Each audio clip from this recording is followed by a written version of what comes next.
Hello students, welcome to the Learnify Academy YouTube channel.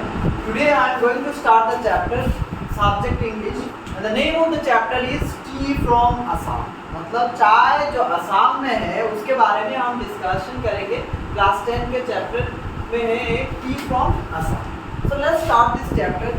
इस chapter में हम बहुत कुछ सीखेंगे, जैसे कि हमारे चाय के बारे में. हर सुबह उठ के हम मतलब बहुत सारे ऐसे लोग भी हैं जो मतलब बिना मुंह धो के भी पहले दुकान पे चाय ड्रिंक करने के लिए जाते हैं. तो इसके बारे में एक बहुत ही इम्पोर्टेंट चैप्टर है सीखेंगे. Now let's start our chapter. So ये चैप्टर शुरू करने से पहले मैं थोड़ा 2-3 चीज़ आपको क्लियर करना चाहता हूँ कि आसाम जो है ये मतलब इंडिया में एक ऐसा स्टेट है जो मतलब नंबर 1 चाय प्रोड्यूस करता है, इतना नहीं. ऑब्वियसली सुबह उठ के रोशनानी का जो चाय आप देते हो ये सब कहाँ से आते हैं? नॉर्मली ये सब आसाम से सबसे ज़्यादा प्रोडक्शन है. Now T from Assam. इस चैप्टर का नाम टी फ्रॉम असम क्यों दिया गया?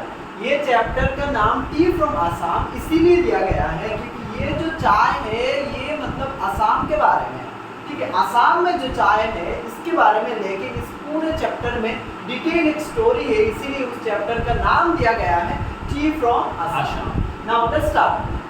Pranjal, a youngster from Assam, is Rajveer's classmate at school in Delhi. Pranjal's father is the manager of a tea garden in Upper Assam, and Pranjal has invited Rajveer to visit his home during the summer. Now, हम इस chapter की story शुरुआत करने से पहले इधर हम जो लाइंस इंपॉर्टेंट लाइंस जो है हेडिंग किया गया है उसको हम समझें. इस स्टोरी में 2 लड़के का नाम आया है, एक है प्रांजल और एक है क्या Rajveer.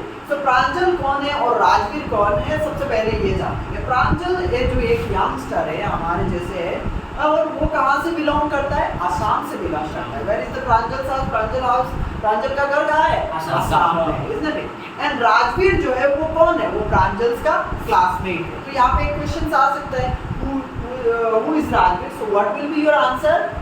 Pranjal's classmate, isn't it? और प्रांजल कौन है? Pranjal is a youngster from what? From which state? Assam. तो प्रांजल एक यंगस्टर है जो असम से बिलोंग करता है और राजवीर कौन है? वो प्रांजल का क्लासमेट है, isn't it? एट स्कूल इन दिल्ली. और वो कौन से स्कूल में वो लोग पढ़ते हैं? दिल्ली में एक स्कूल में पढ़ते हैं. वेयर इज यहाँ पे देखो प्रांजल का पापा के बारे में यहाँ पे बताया गया है कि प्रांजल का पापा क्या है. Pranjal father is the manager of a tea garden.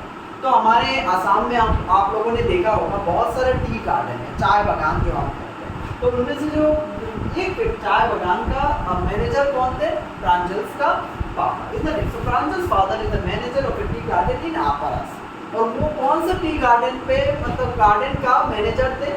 देखिएवाड़ी tea garden जो अपर असम में है उसी टी गार्डन का मैनेजर था. कौन था? प्रांजल का पापा, इधर एक. Pranjal has invited Rajveer to visit home during the summer.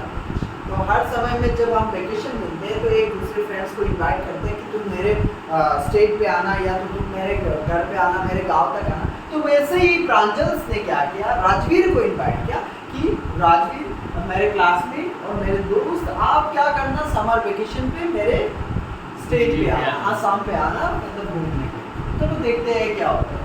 सबसे पहले यहाँ पे स्टार्ट हुआ है चाय गरम गरम चाय. A vendor called out in a high-pitched voice. So चाय गरम, obviously गरम चाय के बिना दिन नहीं करता, isn't it? हाँ, सुबह होते ही गरम चाय, पढ़ाते वक्त भी चाय, सब समय. Teachers, isn't it? टीचर्स के सामने सब पहले इन लेटर देखो टी है, टीचर्स, isn't it? तो टीचर्स के सामने भी चाय का नाम. तो देखो चाय गरम गरम चाय. तो वहाँ पे क्या बताया? चाय गरम गरम चाय जोर जोर से चिल्ला रहा था. कौन? एक वेंडर. वेंडर का मतलब जानते हो कौन वेंडर होता है? जो मतलब रेलवे स्टेशन पे या मतलब स्ट्रीट पे जो लोग जोर जोर से चिल्ला के जो बेचते हैं सामान, उनको कहते हैं वेंडर. तो वैसे ही एक चाय वाला, क्या चाय गरम चाय मतलब एक वेंडर वो बहुत ही जोर से आवाज लगा के चाय गरम चाय चाहिए ऐसे चिल्ला रहा था. देखो क्या He came up to the window and asked चाय था. तो ट्रेन के विंडो के सामने आया और ठीक है, और वहाँ पे आने के बाद उसने क्या पूछा? चाय साहब. किसने पूछा? चाय साहब, वेंडर ने पूछा, isn't it? और यहाँ पे क्वेश्चंस भी आ सकता है. Who called out in a high-pitched voice चाय गरम चाय? Vendor, isn't it? Now he came up to their window and asked chai sahab, उसने विंडो के सामने आके क्या पूछा कि चाय साहब आपको क्या चाय चाहिए? देखो गिव अस 2 कप प्रांजल से। तो प्रांजल ने क्या बताया, हम लोगों को कितने कप्स दो? 2 कप्स दो। इसने प्रांजल ने क्या बताया कि हम लोगों को कितने कप्स चाय दो? 2 कप्स चाय दो, इसने। अब देखो now who asked for 2 cups of T, अगर क्वेश्चन आया तो क्या बताओगे? Answer what will be your answer? Pranjal. Okay, who asked मतलब किसने वेंडर को बोला था, मांगा था कि मतलब 2 कप चाय दो, किसने? प्रांजल या Rajveer? Pranjal. Now let's get to the next line, that is this sipped the streaming hot liquid. Sip का मतलब क्या करना है? ड्रिंक करना है। देखते हो ना जब हम चाय, मतलब बहुत सारे ऐसे लोग हैं इतने आवाज से चाय पीते हैं ना कि ये सुन के मतलब अली गली के जितने भी चूहा है सब आ जाएंगे बोल के, मतलब ऐसे मारते हैं, इसलिए। Now this is the streaming hot liquid, तो उन लोगों ने भी क्या मतलब बहुत ही हॉट लिक्विड है चाय, उसको मतलब सिप्ड किया। सिप मतलब ड्रिंक करना। Almost everyone in their compartment was drinking tea, और वो जिस ट्रेन के कंपार्टमेंट में थे वहां पे ऑलमोस्ट सारे जो लोग थे वो लोग क्या पी रहे थे? चाय। They were also drinking what? Tea. Do you know that over 80 crore cups of tea are drunk every day throughout the world? यहाँ पे ये बताया गया है, क्या आप जानते हो कि 80 करोड़ cups of tea मतलब हर दिन पे एवरी डे पूरे दुनिया में कितने कप्स ऑफ टी मतलब ड्रंक किया जाता है? 80 करोड़ कप्स ऑफ टी। यहाँ पे एक एमसीक्यू क्वेश्चन आ सकता है आपके एग्जाम में कि पर डे में कितने कप्स ऑफ टी ड्रंक किया जाता है? सो what will be your answer? 80 crore. Is that? और ये बात किसने बताया? 80 करोड़ कप ऑफ टी जो मतलब ड्रंक किया जाता है पूरी दुनिया में? प्रांजल ने बताया या राजवीर ने? राजवीर ने बताया। ओके, राजवीर ने ये चीज बताया कि over 80 crore cup of T R drunk every day through out the world. Now you, तो यहाँ पे WHEW मतलब क्या है? वी मतलब ए काइंड ऑफ शॉक और ए काइंड ऑफ सरप्राइज। अचानक कभी भी मतलब ऐसे कोई बात सुनते हैं तो हम सरप्राइज हो जाते हैं ना, शॉकिंग लगता है ये सच है क्या? तो ऐसे भी मतलब क्या है, प्रांजल ने एक्सप्लेन किया and he was surprised to hear that is that tea really is very popular. और फिर प्रांजल ने बताया, एक्सप्लेन किया कि टी जो है, चाय जो है, ये बहुत ही क्या है? पॉपुलर है कि नहीं? बहुत ही क्या है? पॉपुलर है। Now the train pulled out of the station, Pranjal buried his nose in his detective book again। तो ट्रेन धीरे धीरे उस स्टेशन से जहां पे वो लोग चाय पी रहे थे, उस स्टेशन से धीरे धीरे ट्रेन क्या हो रहा था? मतलब पुल्ड आउट का मतलब क्या है? चलना शुरू कर दिया, छोड़ना उस स्टेशन को, ठीक है। प्रांजल buried his nose in his detective book again। तो प्रांजल ने फिर से क्या शुरू कर दिया? मतलब उसका बुक्स पढ़ना शुरू कर दिया। तो यहाँ पे एक वर्ड आया है जो detective book. Actually detective book क्या है? ये वही बुक्स है जिसपे मतलब क्राइम्स एंड स्टोरीज, फिक्शंस के बारे में, मतलब केस सॉल्विंग, ऐसे टाइप ऑफ स्टोरीज रहता है, उसी को कहते हैं detective books. Do you understand? तो डिटेक्टिव बुक्स में वो पढ़ना फिर से मतलब बिजी हो गया। Rajveer too was an ardent fan of detective books। Not only Pranjal but Rajveer भी क्या था? बहुत ही ardent fan था। मतलब ardent fan मतलब very much enthusiastic। Okay, he was very much interested to read the detective books। कौन? Rajveer. Isn't it? Rajveer too was an ardent fan of detective books stories, but at the moment he was keener on looking at the beautiful scenery। लेकिन उसी वक्त जब प्रांजल books पढ़ रहा था, उसी वक्त राजवीर क्या कर रहा था?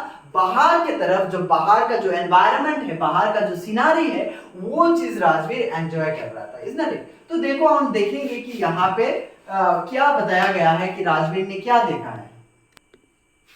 सो tea really is very popular. Tea बहुत ही पॉपुलर है। The train pulled out the station, Pranjal buried his nose in his detective book again। यहाँ तक मैंने आप लोगों को बता दिया। बट उसी समय क्या हुआ था? देखो, but at that moment he was keener on looking at the beautiful scenery। Rajveer वो बहुत ही ज्यादा बिजी हो गया कौन सा चीज देखने के लिए? बाहर के तरफ, मतलब बाहर के तरफ ट्रेन के बाहर में जो सिनारी है उसी समय उसको एंजॉय, और एनवायरनमेंट जो है उसी को एंजॉय करने में राजवीर बहुत ही बिजी हो गया था। Isn't it? So now see what Rajveer had seen. Rajveer ने क्या देखा बाहर के तरफ? तो यहाँ पे देखो ये लिखा हुआ है, इट वाज ग्रीन एवरीवेयर। चारों तरफ क्या है? हरा ही हरा है। Rajveer had never seen so much greenery before. यहाँ पे इस बात कहने के मतलब मीनिंग है। राजवीर ने ऐसा ग्रीनरी, ऐसा हरा कभी भी पहले नहीं देखा, क्योंकि वो दिल्ली का है and we know that Delhi में इतना ज्यादा वो चीज एनवायरनमेंट में, ये ग्रीनरी एनवायरनमेंट उतना वो नहीं है, ठीक है। तो इसीलिए यहाँ पे बताया गया है कि Rajveer had never seen, Rajveer ने ऐसा ग्रीनरी और ऐसा हरा पहले कभी भी नहीं देखा, वो आसाम में पहले ही देखा है, ठीक है। Then the soft green paddy fields gave way to the two wishes. इसके बाद देखो यहाँ पे soft green paddy fields, मतलब जो ग्रीन पैडी फील्ड्स के ऊपर हम देखते हैं क्या होता है, कभी कभी हरा रंग का मतलब ग्रासेस, जो लॉन्ग लॉन्ग ग्रासेस आते हैं, तो वो क्या क्या paddy fields give way to tea bushes, मतलब जगह जगह पे टी बुशेस लगा हुआ है और पैडी फील्ड पे क्या है, ग्रीन कलर का मतलब ग्रास लगा हुआ है, ठीक है। And they have given the way to the tea bushes. Now, it was a magnificent view. Magnificent view का मतलब राजवीर एक्सप्लेन कर रहा है, वो extremely beautiful है, ठीक है, बहुत ही ज्यादा सुंदर है। Against the backdrop of densely wooden hills, a sea of tea bushes. और वहाँ पे क्या है, densely wooden hills है। wooden hills मतलब तो जानते हो, जो लकड़ी का बनाया हुआ है hills, ठीक है। A sea of tea bushes stretched as far as the eye could see. और यहाँ पे ये चीज मेंशन किया है कि जहां तक मतलब आंखों से देख सकते हैं, वहां तक राजवीर ने क्या मेंशन कर रहा है कि वहां तक हम क्या देख सकते हैं, only T bushes, is not T bushes, सिर्फ मतलब क्या, चाय के plants. Now dwarfing the tiny tea plants were tall, sturdy shade trees, and amidst the orderly rows of bushes busily moved doll-like figures.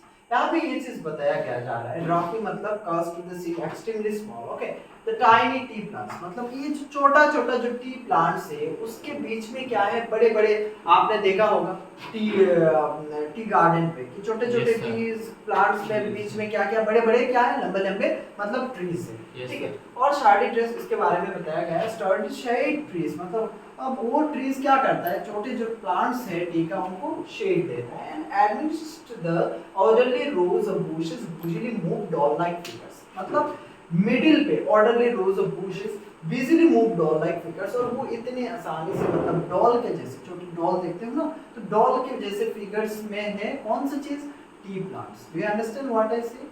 तो समझ में आया आपको? इतना तक क्लियर है? Okay, now listen, now one more thing I would like to say about that things कि देखो, जब हम कोई चीज प्रैक्टिकली जाते हैं, हम बुक्स में, यहाँ पे इस स्टोरी में आप लोगों को बताया जाएगा कि राजवीर ने टी के बारे में पहले ही उसको पता है, लेकिन उसने सिर्फ क्या, उसको क्या पता है, सिर्फ बुक्स में वो चीज उसने नॉलेज लिया। बट जब हम कोई चीज प्रैक्टिकली हम देखते हैं ना, तभी जाके हमें क्या होता है, उस चीज का मतलब बहुत ही ग्रेट और बहुत ही ग्रेट नॉलेज हम एक्नॉलेज करते हैं, ठीक है। तो इसके जवाब मैं उसके साथ ही ये भी बताऊंगा आप लोगों को कि एक बार टी गार्डन में एक बार विजिट करना चाहिए, और आप लोग भी इस सिनारियो को मतलब रिलेट करके राजवीर और प्रांजल की कहानी के साथ रिलेट करके आपको भी एक बार विजिट करना चाहिए, तो आपको फर्स्ट एंड वास्ट एक्सपीरियंस मिले about the tea garden. Do you understand? और फिर इसके साथ में एक चीज देखो, यहाँ से मैंने कुछ एमसीक्यूज दिए जो बताया है, और मैं आपको पीडीएफ फॉर्मेट पे दूंगा। तो ये जो चीज़ें ये आपको अच्छी तरह पढ़ना है, क्योंकि 10th के जो बोर्ड में आपका एग्जाम है उस पर आपको आने वाला है, इन सब MCQs chapter line by line जो क्वेश्चंस है उस पर क्वेश्चंस आएगा, ठीक है। आपको बहुत ही अच्छे तरीके से उसको देखना है।